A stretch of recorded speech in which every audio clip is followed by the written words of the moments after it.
Hi, so this is me doing a quick introduction to my next, or my only other Halloween vlog, which is another first time reading. I did this when I read Twilight and it was a fun time just doing the, experience on camera as I read it.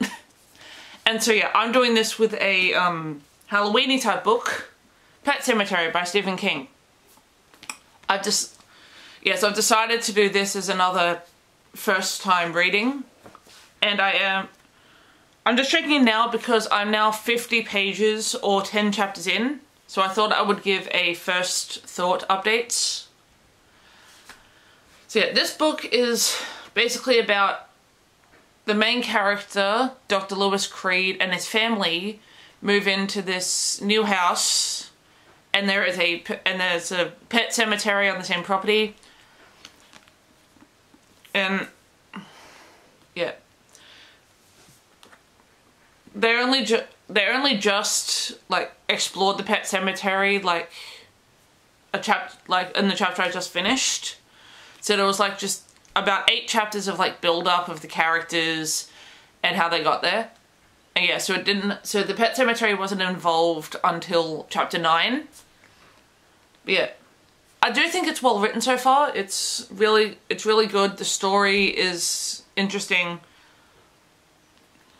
I mean, even though it's my first time reading, I do know what happens in this book because I know the story. But I kind of just wanted to get the experience of reading it and get the full story. But yeah, so this is just a quick update to both introduce the vlog and talk about what I've read so far. But yeah, 50 pages in.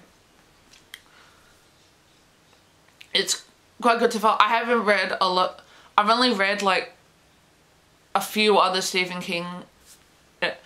I've read 2 like shorter stories of Stephen King. I've only ever read one other like full-size novel of Stephen King, which was Misery. And I really did enjoy Misery. But yeah, so hopefully I enjoyed this one too. But yeah, Stephen King, Pet Sematary. I will update you as we go on this journey together. Bye. Hi, so I thought I would do a quick update from my car. I'm rocking my Halloween shirt for work. And yeah, I just thought I would give a quick update before I headed off to work. Yeah, so I am now 150 something pages into Pet Sematary. I think it's just gotten to the point where the like spooky stuff is going to happen because the main character Lewis has just buried the cat, and from what I know and from what I remember about the movie, the brief parts of it I saw, that's the key for like that's what caused burying pets in this pet cemetery is what causes all. It's kind of how the spooky stuff starts.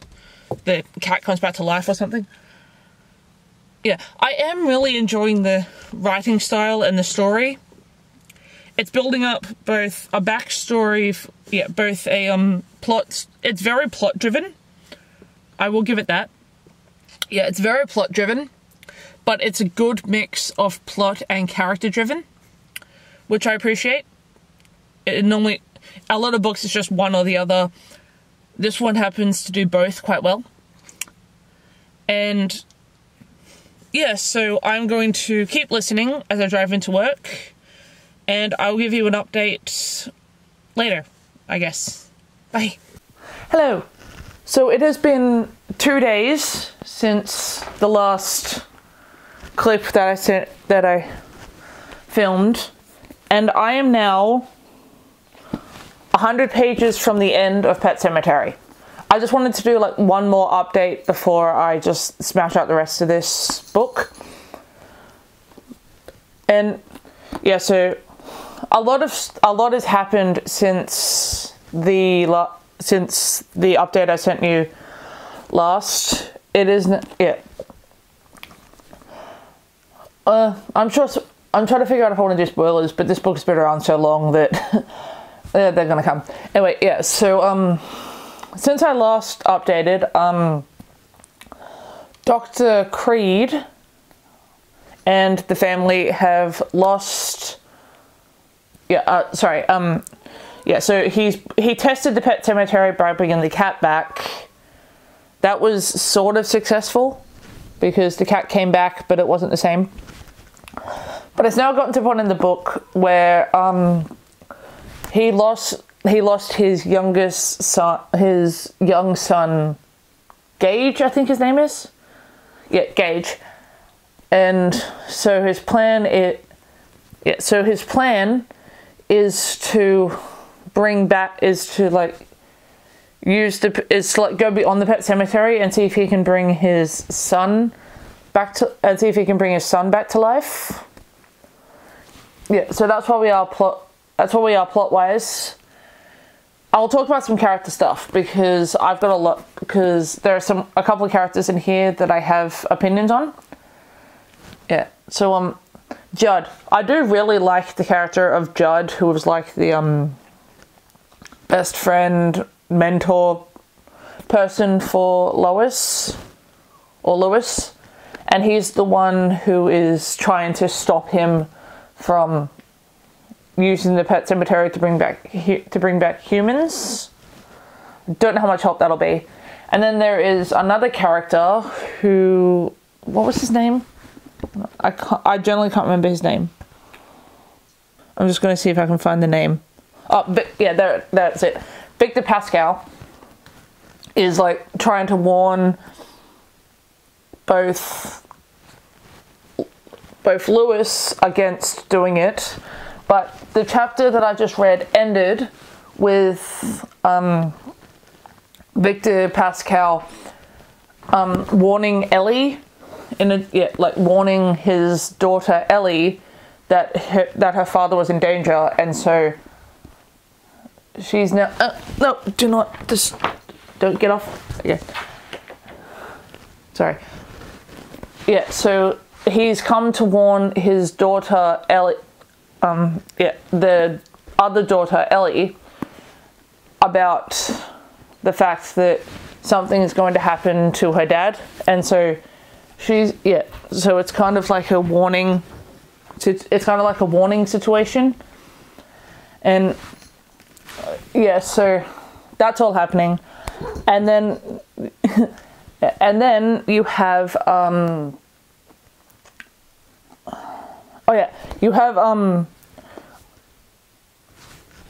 Lewis's in-laws.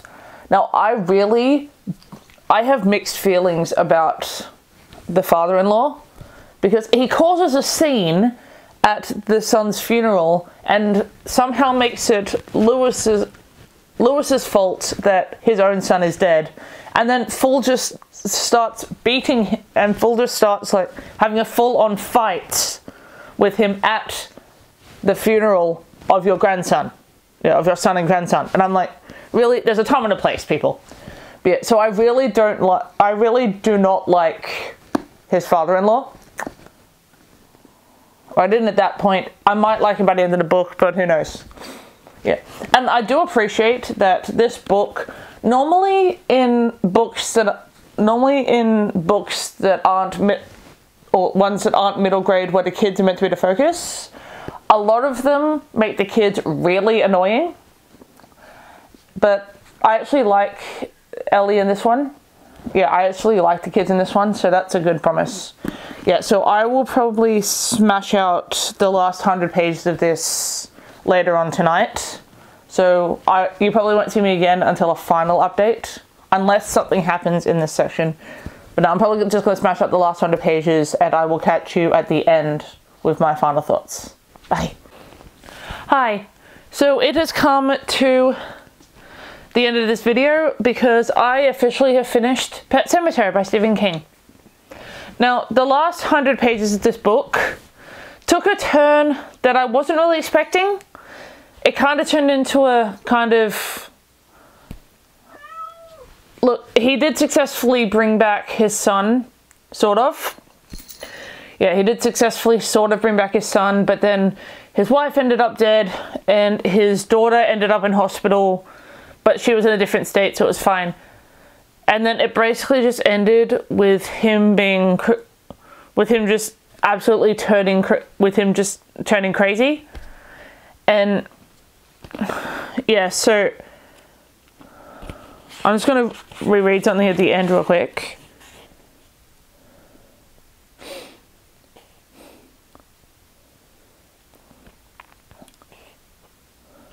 Yeah, so it's unclear, like, this book has the kind of ending where it's unclear if Lewis was successful or if he actually just went mad. And I kind of like that. And yeah, so I did really appreciate this book. It's a 4-star. I'm really sad it took me this long to actually read this book, but I'm quite glad I did. And now I can say that I've officially read Pet Sematary. But anyway, that was it for this video, and I'll catch you guys in my next one. Bye.